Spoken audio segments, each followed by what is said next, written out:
Aji juga sudah menceritakan apa yang kamu lihat, katanya dengan polos.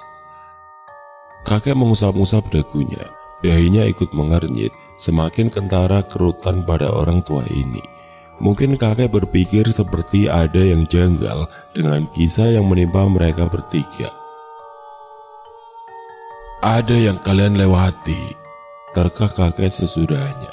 Aji dan Dimas berpandangan, bertanya-tanya apa yang sudah mereka lewati, namun tidak juga menemukan titik masalah tersebut. Ayo, coba diingat kembali, kata kakek berusaha mengoreksi mereka. Samar-samar suara kakek semakin terngiang oleh Aji yang sedang berpikir ria dengan otaknya. Dimas tidak kalah kalut, ia juga sedikit frustasi dengan perihal apa yang telah terlewatkan. Tapi sekali lagi, mereka sama sekali tidak menemukan benang merahnya. Mereka berempat terdiam lama, suasana malam itu semakin mencekam. Entah dari mana Aji merasakan hawa yang lumayan seram pada malam itu. Gilang mengangkat wajahnya. Kakek tersenyum. Saya sudah tahu. Aji dan Dimas menoleh memandang kakek dan Gilang secara bergantian. Ada apa ini? Pikir mereka berdua. Gilang melihat wajah teman karibnya, dilanjutkan dengan memandang Dimas.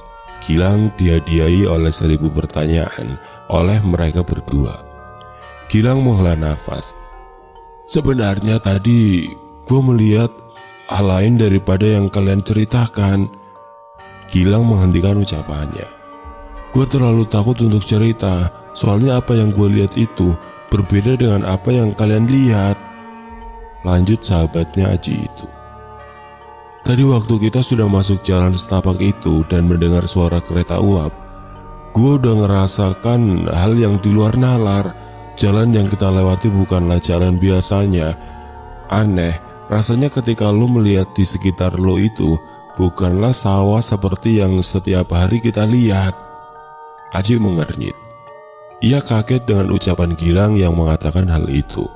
Begitupun dengan Dimas, ia semakin memposisikan duduknya senyaman mungkin untuk mendengarkan kisah tertinggal yang dituturkan oleh Gilang. Gue lihat tebu, sekeliling kita semuanya tebu. Kita berjalan di tengah-tengah kebun tebu. Gue tahu tempat itu dulunya ladang tebu, tapi sekarang udah jarang. Ji, walaupun masih ada ladang tebu, pasti tidak seluas sekarang. Lagian sekarang semuanya sawah. Apalagi waktu kita balikan badan dan melihat sebuah kereta persis di jalan kita berdiri. Pas gue lihat, semuanya tergambar jelas, Ji. Gue lihat kita berdiri di atas sebuah rel kereta api, bukan jalan setapak seperti sebelumnya. Gue melihat ada 2 orang. Gue taksir salah satu dari mereka itu seorang priayi karena dari cara pakaian mereka. Mereka sedang berjalan di atas rel persis di depan kita. Salah satunya yang mengenakan surjan terkejut ketika melihat kita yang berdiri tidak jauh darinya. Kereta itu semakin dekat. Bunyi khas lokomotif uap itu semakin jelas. Tiba-tiba orang yang tadi melihat kita itu mengalingkan badannya. Ia terkejut saat melihat ada kereta yang melintas. Dengan sigap, ia mendorong temannya hingga tercebur. Persis yang lo lakuin ke gua, Ji. Secara samar, pria yang baru saja mendorong temannya itu tidak selamat. Ia tertabrak kereta. Bersamaan dengan itu, lo dorong gua hingga tercebur di persawahan. Gua menutup mata di saat detik-detik kereta itu akan menabrak lo. Dan di waktu gua membuka mata untuk melihat kembali rangkaian kejadian itu, tidak ada kereta itu beserta orang dan pepohonan tebu. Semuanya kembali lagi. Ujar Gilang dengan sedikit emosional menceritakan apa yang ia alami. Kakek menepuk bahu Gilang. Kakek paham, itu terjadi beberapa tahun sebelum kemerdekaan. Kini giliran kakek yang menghela nafas. Matanya menerawang sebuah kisah yang mungkin masih diingatnya. Lalu kakek bercerita. Dulu waktu kakek masih kecil, mungkin masih belasan tahun, pada saat pagi buta, kakek diajak pergi bersama ayahnya kakek. Kami pergi dari rumah menuju kebun tebu. untuk mengambil beberapa pohon tebu untuk dikonsumsi. Bukan tanpa alasan kami pagi-pagi ke sana, karena pada saat itulah kami bisa mengambil beberapa hasil bumi untuk kami ambil sebagai makanan tanpa diketahui oleh pemilik kebun yang notabene adalah penjajah. Sampai saatnya terdengar suara kereta dari kejauhan. Kakek menyelinap di antara pohon tebu untuk melihat kereta itu. Setelah sampai di pinggiran rel kereta, kakek melihat dua orang yang kakek tahu adalah Mas Harjo dan abdi dalam keluarganya Pak Sarjono. Kakek tidak tahu apa yang mereka lakukan pada pagi buta di jalur kereta. Tapi kakek tahu mereka orang baik karena sering membantu tentara Indonesia. Mereka berjalan beriringan sembari membahas sesuatu yang tidak kakek pahami. Namun ada yang aneh. Kakek melihat Pak Sarjono memandang ke arah lain. Beliau terlihat terkejut pada arah yang ia pandang. Alhasil kakek mengikuti arah pandangannya dan ikut terkejut karena kakek sama sekali tidak melihat apapun di sana, hanya pepohonan tebu yang tinggi. Kakek kembali melihat dua orang pria tersebut. Sebuah kereta sudah berjarak sangat dekat dengan mereka. Tiba-tiba Pak Sarjono membalikkan badannya dan panik saat melihat kereta yang tengah melaju di belakangnya. Pak Sarjono mendorong tubuh Mas Harjo hingga terjatuh di antara pohon tebu. Namun sebelum Pak Sarjono benar-benar melarikan diri, ia tidak selamat. Pak Sarjono tertabrak kereta di pagi hari sebelum matahari memunculkan rupanya. Kakek memberhentikan ceritanya, sorot matanya kosong. Kemudian pria yang lahir sebelum masa kemerdekaan itu memijit pelipisnya. Usianya sudah tidak lagi muda, namun mampu mengingat kejadian yang sudah lebih dari 60 tahun yang lalu. Kakek menepuk-nepuk bau gilang. Pak Sarjono adalah buyutmu. Dia adalah orang yang selalu menjaga keluarga Mas Harjo. Mungkin beliau ingin menunjukkan sebab kematiannya yang tidak banyak orang tahu. Beliau adalah seorang abdi dalam yang setia. Semenjak saat itu keluarga Mas Harjo menganggap keluargamu adalah saudaranya. Mulai dari rumah kalian yang bersebelahan, kakekmu disekolahkan yang sama dengan kakeknya Haji.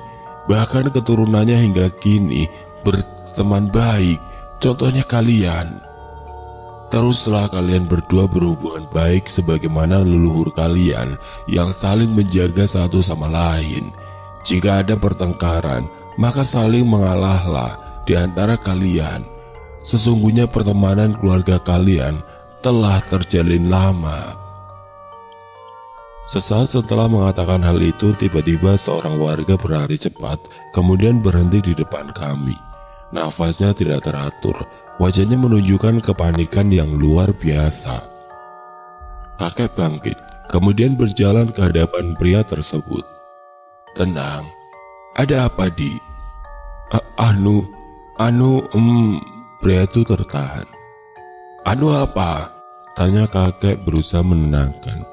Warga itu memandang lekat ketiga anak muda yang berada di belakang kakek. Ada keraguan di dalam wajahnya. Tidak apa, ujar kakek seakan mengerti. Kemudian laki-laki itu membisikkan sesuatu di telinga kakek sehingga Aji, Gilang dan Dimas tidak tahu apa yang dibicarakannya. Setelah itu ia pergi dengan langkah yang cepat. Sepertinya malam ini akan panjang karena sekarang adalah waktunya, tegas kakek sembari masuk ke dalam rumah dengan meninggalkan wajah cengeng pada anak-anak muda tanggung yang tidak kunjung mengerti. Kakek kembali setelah beberapa lama masuk ke dalam rumah. Ketiga anak muda itu bertanya-tanya mau kemana ia tengah malam begini.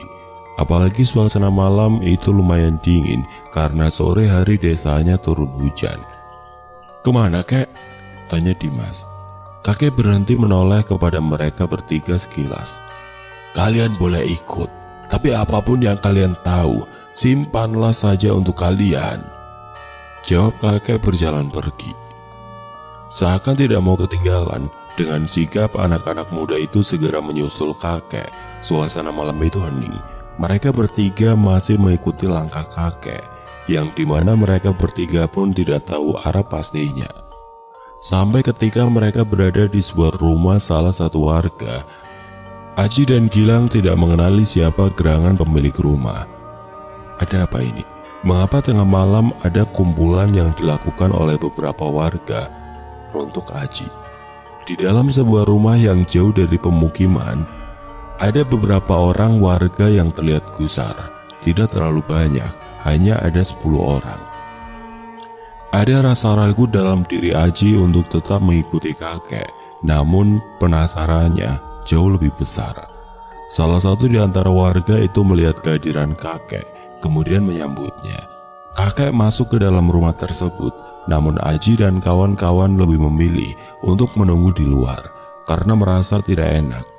Hanya mereka yang masih muda. Mereka bertiga duduk-duduk di teras rumah tanpa berbicara. Aji memasang telinga untuk mendengar percakapan di dalam rumah.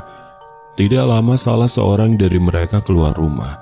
Aji dan Gilang sedikit terkejut. "Loh, Om Sam?" Pria yang bernama lengkap Samsudin itu hanya nyengir, sampai terlihat gigi serinya yang patah, bekas tabrakan beberapa tahun silam.